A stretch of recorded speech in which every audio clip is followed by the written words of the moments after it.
তো good morning বন্ধুরা, দেখো মেয়েকে স্কুলে নিয়ে যাবো বলে খাওয়াতে বসে পড়েছি। এই দেখো, এই যে খাওয়াচ্ছি। তো চলো নেক্সট কি করছি তোমাদের সাথে শেয়ার করছি। কেমন খাওয়ানো হয়ে গেছে, বাসন মাজছি, এরপরে রেডি হবো চেয়ারে। এই পরাচ্ছি এখন ড্রেস, ওকে ড্রেস পরানো রেডি হয়ে গেলে চুল বেঁধে দেবো, তারপরে আমি নিজে রেডি হব। ভেজা চুল বাঁধলে মাথার মধ্যে উকুন হয়, তখন তখন বুঝবে কেমন লাগে।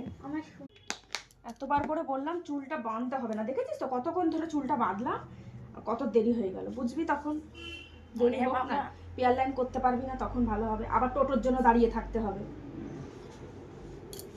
এই যে কাজের মধ্যে করে এই কাজটাই, শুধু মোজা পরার কাজ, আর কোনো কাজ নাই ওর। হাসছে আবার। তো বন্ধুরা আমরা রেডি হয়ে গেছি, এখন ধরবো টোটো, চলো। হলো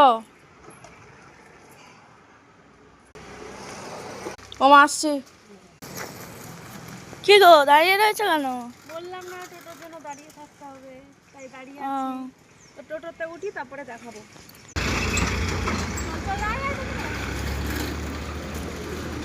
ও তো বন্ধুরা মেয়েকে স্কুলে দিয়ে চলে আসছি, রাস্তা দিয়ে হেঁটে হেঁটে যাচ্ছি, তো দেখতেই পাচ্ছ। তো ভিডিওটা এইটুকুই, কেমন লাগলো জানিও। কেমন টাটা।